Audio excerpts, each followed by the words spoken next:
Stocks வாங்கி விற்று தலைவலியோடு இருக்கிற இன்வெஸ்டராக நீங்கள் இருக்க வேணாம்னு நினைக்கிறீங்களா? மியூச்சுவல் ஃபண்டில் தாராளமாக நீங்கள் இன்வெஸ்ட் பண்ணலாம். 1 கோடி என்ற இலக்கை அடையலாம். சில ஆயிரம் சம்பாதிக்கக்கூடிய ஒரு முதலீட்டாளராக நீங்கள் இப்போ இருந்தாக்கணும். லட்சங்களை கடந்து 1 கோடியை நீங்கள் எட்ட முடியும். மைல்ஸ்டோன்ஸ் 12 அதற்கான ஒரு இடம் தான்.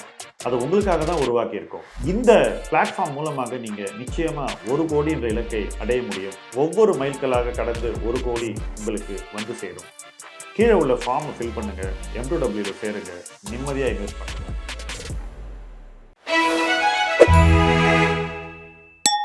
இப்போ ஸ்மால் இன்வெஸ்டர்ஸ் எதை நம்பணும், எதை நம்பக்கூடாது?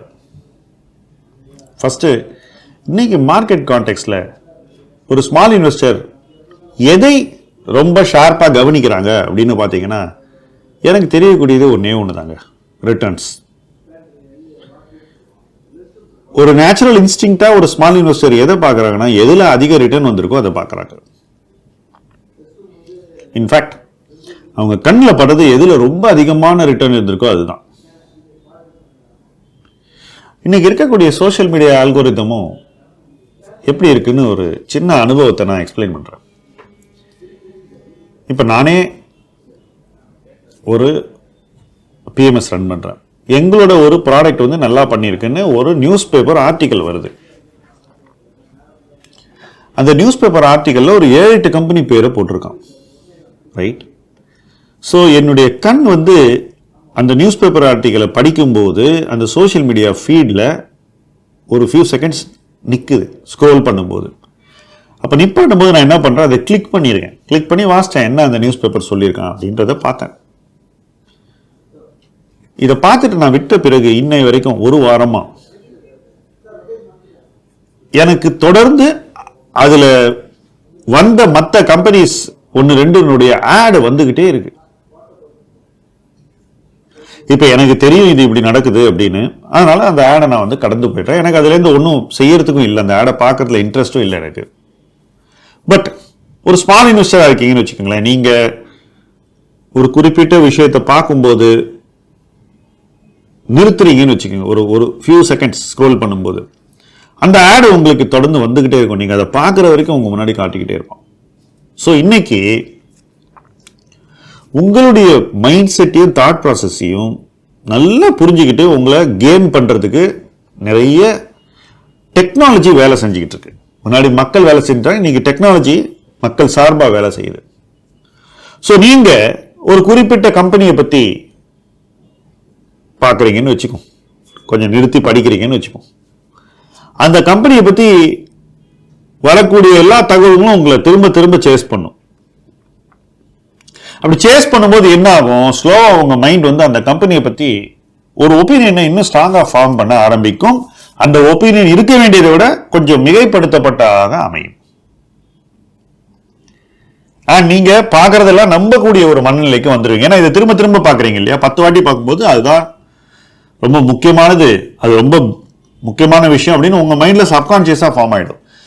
இது வந்து உங்களுடைய ஸ்க்ரோலிங் பிஹேவியர்ல இருந்து ஆரம்பிச்ச ஒரு விஷயம். ஆனா நீங்க என்ன நினைக்கிறீங்கன்னா, இதுதான் வந்து மார்க்கெட்டே பார்க்குதுன்னு நினைக்கிறீங்க. நோ, நீங்க மட்டும்தான் பார்க்குறீங்க. ஸோ இந்த மாதிரியான இன்ஃபர்மேஷனை ஒரு இன்வெஸ்டர் நம்பக்கூடாது. இன்ஃபேக்ட் இன்னைக்கு இருக்கக்கூடிய சோஷியல் மீடியா கண்டென்ட் வீடியோஸை பற்றி ஒரு விஷயம் சொல்கிறேன். ஃபர்ஸ்ட் உங்களுக்கு அந்த ஓப்பனிங் இமேஜ் வருது இல்லையா, தம்ப்நெயில்லாம் வருது, அது எல்லாமே it is created with the intention of making you watch that, tempting you to watch that. So அந்த தம்ப்நெயில்ல சில கம்பெனியோட லோகோ இதெல்லாமே இருக்கும், எல்லா வீடியோலையும் இருக்கக்கூடியதான். இதுல சில நேரங்கள்ல ஏற்கனவே ரெக்கமெண்ட் பண்ண கம்பெனிஸினுடைய லோகோஸை போட்டாக்கா திருப்பி ஒரு ஸ்மால் இன்வெஸ்டர் வந்து அதை பார்ப்பாங்க இல்லையா, ஆட்டோமேட்டிக்கா அவங்க வாங்கி வச்சிருந்தாங்க அதை வந்து பார்ப்பாங்க, இயல்பு தானே இது. ஸோ இந்த மாதிரி விஷயங்களை தொடர்ந்து பார்க்கும்போது உங்க மைண்ட்ல இதுவும் ரொம்ப ஸ்ட்ராங்கா பதிஞ்சிருது. அந்த கம்பெனி வந்து உங்க மைண்ட்ல வந்து இருக்க வேண்டியதை விட ஒரு முக்கியத்துவத்தை அதிகமா பெறுகிறது. இந்த எக்ஸசைஸ் வந்து ஒரு 2 வருஷம் முன்னாடி கொஞ்சம் லிமிட்டடா ஒரு LKG லெவல்ல நடந்தது இந்த இன்ஃப்ளூயன்சிங். இன்னைக்கு வந்து இதெல்லாம் ஒரு PhD லெவல்ல நடந்துட்டு இருக்கு. ஸோ நீங்க ஒரு விஷயத்தை ஆர்வம் காட்டி பார்க்கும்போது அதை நம்ப வைப்பதற்கு இன்னைக்கு சோஷியல் மீடியா இன்ஜின்ஸ் வேலை பண்ணுது. நான் இன்னும் தனி நபர்களுக்கே போகல, நான் வெறும் இந்த அல்கோரிதம்ஸ் இதெல்லாம் எப்படி உங்க மேல இன்ஃப்ளூயன்ஸ் பண்ணுதுன்னு அப்படின்னு நான் சொல்றேன். ஃபர்ஸ்ட் ஒரு ஸ்மால் இன்வெஸ்டர் வந்து இந்த மாதிரி தகவல்கள் தொடர்ந்து தன் முன்னாடி வரும்போது அதை நம்பக்கூடாது. இல்ல வேடிக்கை என்னன்னா, ஒரு கம்பெனியை ஷார்ட் போலாம் அப்படின்னு நான் பாக்குறேன், தொடர்ந்து அந்த கம்பெனியை பத்தி தகவல்கள் எனக்கு வருது. நான் வந்து அதை ஷார்ட் போலாமான்னு பார்த்ததே ஷார்ட் போறதுக்காக இல்லை, இது ஷார்ட் போறதுக்கு தகுதியான கம்பெனியா அப்படின்னு ஜஸ்ட் ஒரு மென்டல் எக்ஸசைஸ், அவ்வளவுதான். நான் ஷார்ட்லாம் போறது கிடையாது. பட் இண்டிவிஜுவல் கம்பெனியில ஷார்ட் போறதுக்குலாம் இன்ட்ரெஸ்ட் இல்லை, டைம் இல்லை. பட் இதை ஒரு மென்டல் எக்ஸசைஸா பண்ணி பார்க்கறது, தியரிட்டிக்கலா பண்ணி பார்க்கும்போது அந்த கம்பெனியை பத்தின தகவல் என்ன விரட்டி அடிக்குது.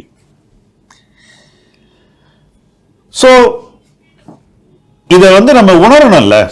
உணரலாம் நம்ம என்ன நினைப்போம், இதுதான் ரியாலிட்டி, இந்த ரியாலிட்டி தான் எல்லாரும் பார்க்குறாங்க, ஸோ நம்மளும் அதை பார்க்குறோம், ஸோ இது உண்மையாக தான் இருக்கணும் அப்படின்னு நம்ப தோணும்.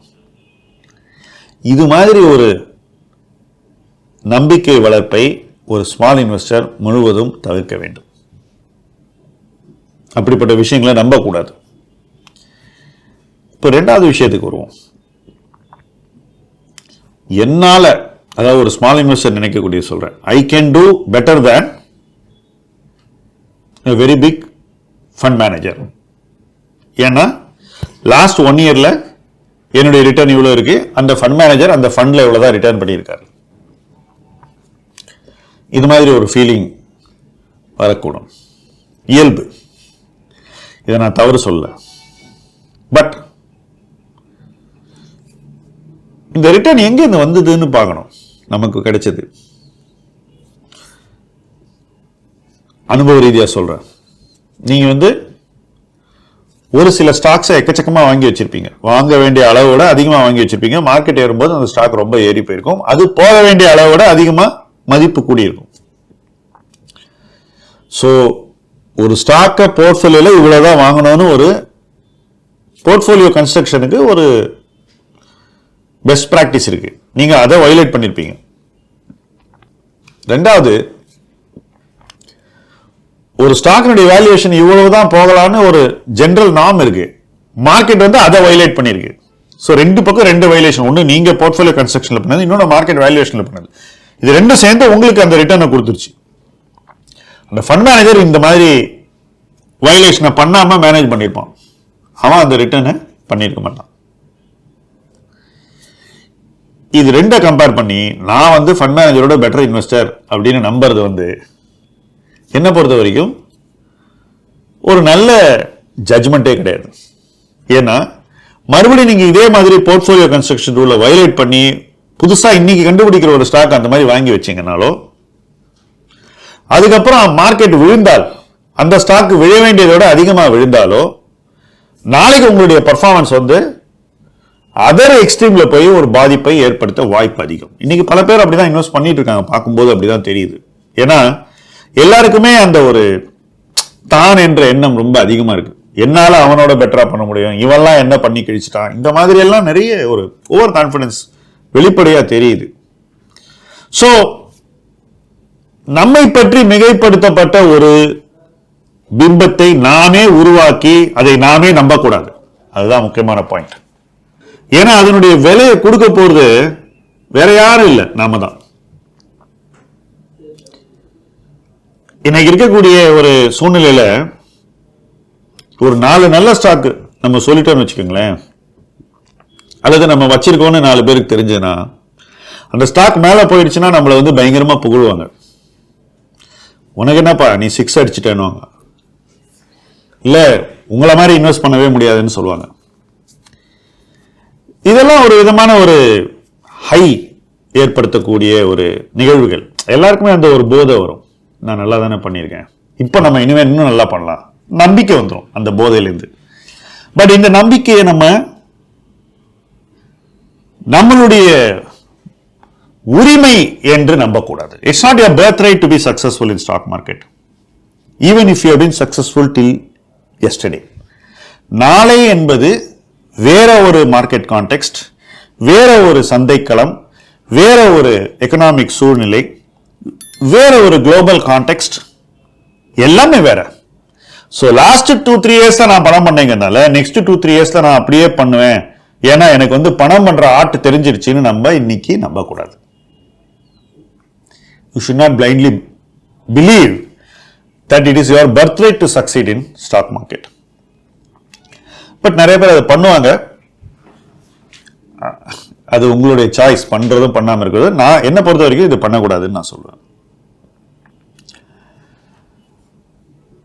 பாஸ்ட் பர்ஃபார்மன்ஸை வச்சுக்கிட்டு ஃபியூச்சர் பர்ஃபார்மன்ஸை ப்ரொஜெக்ட் பண்ணக்கூடாதுங்கிறது அடுத்த டோன்ட். நம்ம வந்து பாஸ்ட் பர்ஃபார்மன்ஸ் என்னைக்கும் நிலைக்கும்னு நம்பக்கூடாது. இதை நிறைய பேர் மியூச்சுவல் ஃபண்டில் பண்ணுறீங்க, நல்லா பண்ணுறீங்க. பாஸ்ட் பர்ஃபார்மன்ஸை பார்த்து ஃபியூச்சரில் அப்படி இருக்கும்னு நம்பி இன்வெஸ்ட் பண்ணுறீங்க. ஸோ சில நேரங்களில்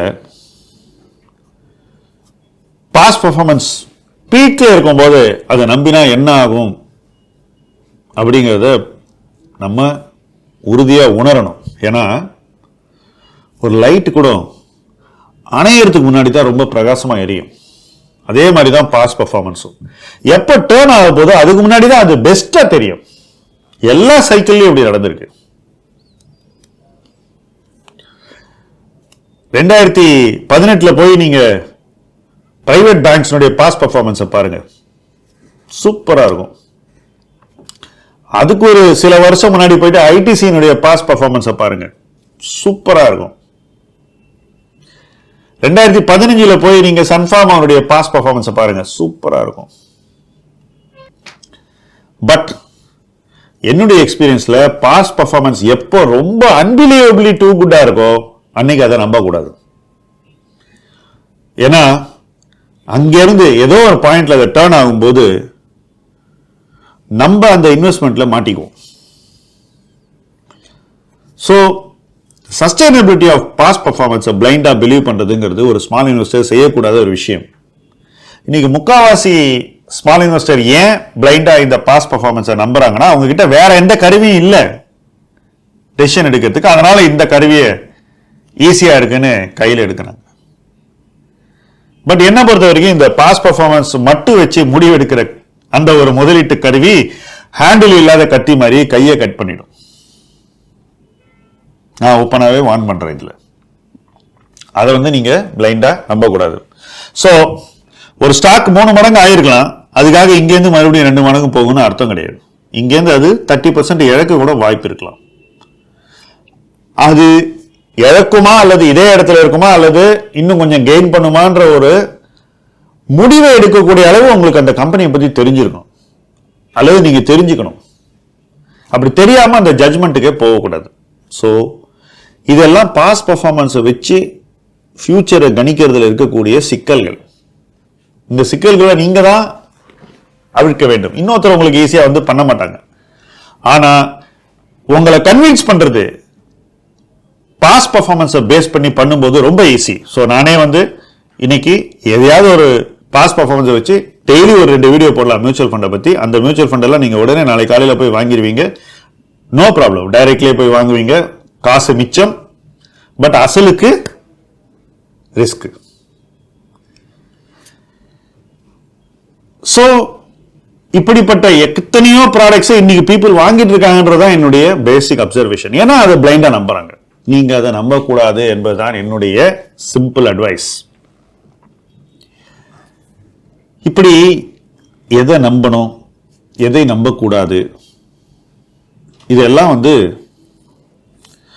ஒருத்தரும் யோசிக்க வேண்டிய விஷயங்கள்.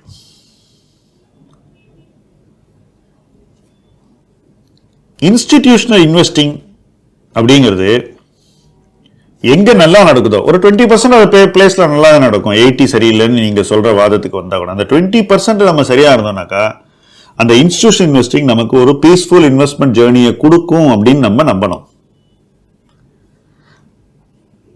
அதுக்காக தானே இன்ஸ்டிடியூஷன் உங்ககிட்ட வராங்க ஒரு ப்ராடக்டோட. அந்த பீஸ்ஃபுல் இன்வெஸ்ட்மெண்ட் ஜேர்னி நீங்களே பண்ணக்கூடிய இந்த டெய்லி ட்ரேடிங்கை விட பெட்டர், நிம்மதியானதுங்கிறத நீங்க நம்பணும். நீங்க பண்ணிருக்கக்கூடிய சமீபத்திய ரிட்டர்ன்ஸ்ல லக்கினுடைய ரோல், ஸ்கில்லினுடைய ரோலை விட அதிகம்ன்றத நீங்க ஏத்துக்கக்கூடிய ஒரு மெச்சூரிட்டிக்கு வரணும்.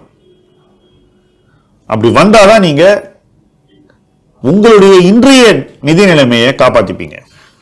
இல்லைன்னா உங்களுடைய நம்பிக்கைகள், மிகைப்படுத்தப்பட்ட தன்னம்பிக்கையே உங்களுடைய ப்ராஃபிட்டை எடுத்துட்டு போயிடும்.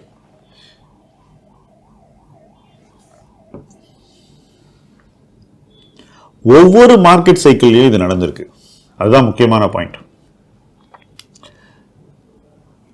கடைசியா ஒரு விஷயத்தை நான் சொல்றேன். பாரோட் கன்விக்ஷனை நீங்க நம்பவே கூடாது. உங்க சொந்த கன்விக்ஷனை நம்புங்க, பாரோட் கன்விக்ஷனை நம்பவே நம்பாதீங்க. ஏன்னா உங்களுக்கு ஒரு கன்விக்ஷனை கடன் கொடுத்தவன் நாளைக்கு அந்த கன்விக்ஷனை மாற்றும் போது உங்ககிட்ட வந்து சொல்ல மாட்டான், உறுதியா சொல்ல மாட்டான். இது இன்னைக்கு நேத்திக்கு இல்ல, காலகாலமா நடக்கிற விஷயம். ஏன்னா அவனுடைய முதலீட்டு ப்ரையாரிட்டிஸை நிறைவு பண்றது தான் அவனுடைய முழு ஃபோக்கஸ் இருக்கும். தனக்கு விற்கணும்னா உங்கள்ட்ட வந்து நான் வித்துட்டு இருக்கேன்னு சொல்லவே மாட்டான் 100%. அப்ப நீங்க ஒரு கன்விக்ஷனோட டிராவல் பண்ணிட்டு இருக்கீங்க, அந்த கன்விக்ஷன் உங்களுக்கு கொடுத்தவர் அந்த கன்விக்ஷனை மாத்திக்கிட்டாருன்னா உங்க கன்விக்ஷன் தவறான கன்விக்ஷனாக உருவாகிவிடும். ஸோ இந்த சந்தை சூழல்ல பாரோட் கன்விக்ஷனை நீங்க முழுவதும் தவிர்க்க வேண்டும். ஒண்ணு உங்க சொந்த கன்விக்ஷன்ல இன்வெஸ்ட் பண்ணுங்க, அதை நம்புங்க. இல்ல கன்விக்ஷன் உள்ள ஒருத்தரை உங்களுக்கு அட்வைசரா வச்சுக்கோங்க அல்லது மேனேஜரா வச்சுக்கோங்க, அவர் சொல்றபடி செய்யுங்க. அதை விட்டுட்டு இன்ஃபார்மல் ஸ்ட்ரக்சர்ல பாரோட் கன்விக்ஷனோட எதையுமே செய்யாதீங்க. ஏன்னா கன்விக்ஷன் அதிவேகமாக மாறக்கூடிய ஒரு சந்தை சூழல் உருவாகி வருகிறது. அந்த சந்தை சூழலுக்கு நீங்கள் உங்களை தயார்படுத்திக் கொள்ள வேண்டும். அதற்கு கால அவகாசம் அதிகம் இல்லை. அதை உணர்ந்து நம்பிக்கையை எங்கு வைக்க வேண்டும், எங்கு வைக்கக்கூடாது, எதை நம்ப வேண்டும், எந்த அளவு நம்ப வேண்டும், அளவாக நம்புவது எப்படி, எதை நம்பக்கூடாது, எது மிகைப்படுத்தப்பட்ட நம்பிக்கை என்று பிரித்து பார்க்கக்கூடிய ஒரு மனநிலையோடு உங்கள் முதலீட்டு பயணத்தை தொடருங்கள். அந்த பயணத்தில் இணைந்து பயணிப்போம். முதலீட்டு களம் உங்கள் களம். நன்றி.